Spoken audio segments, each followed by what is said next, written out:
میری زندگی کے اندر ایک واقعہ تو نہیں، واقعات ہی واقعات ہیں، کیونکہ ہم تو ایوری ڈے سفر میں ہیں، ایوری ڈے مختلف چیلنجز ہیں.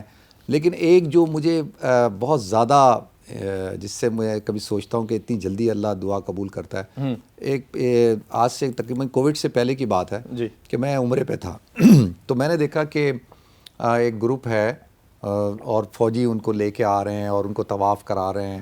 مدینہ میں نے دیکھا کہ جی روضہ رسول پہ لے جا رہے ہیں، ریاض الجنہ پہ نوافل پڑھا رہے ہیں. تو ایسے پہ بیٹھا تھا، میں نے کہا یار کبھی ایسا ہوگا عبدالوہاب تم بھی اس طرح سے تم طواف کر لو، ایسے کر لو، ایسی میں سوچ رہا تھا. صحیح ہے. تو پھر اسی سال پھر میں حج ٹرانسمیشن کے لیے میں سعودی عرب چلا گیا.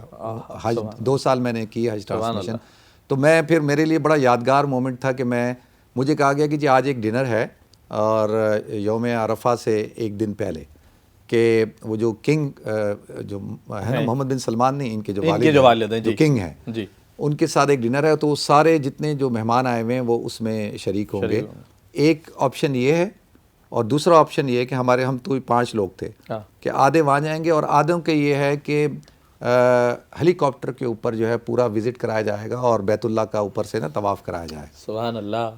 تو میں نے کہا یار مجھے یہ کرنا ہے، ادھر نہیں جانا. تو وہ جو میرے لیے مومنٹ تھا جب میں ہیلی کاپٹر پہ بیت اللہ کے اوپر جب گیا تو وہ اسی سال کی بات ہے. میں نے اسی طرح طواف کیا، اسی طرح میں ریاض الجنہ میں گیا اور ہر وقت وہ پولیس کی گاڑی ساتھ ہوتی تھی، پولیس کے بندے ساتھ ہوتے تھے. تو میں حیران ہوتا تھا کہ اللہ نے اتنی جلدی میری دعا قبول کی. تو وہ میرے لیے ایک بڑا یادگار مومنٹ تھا.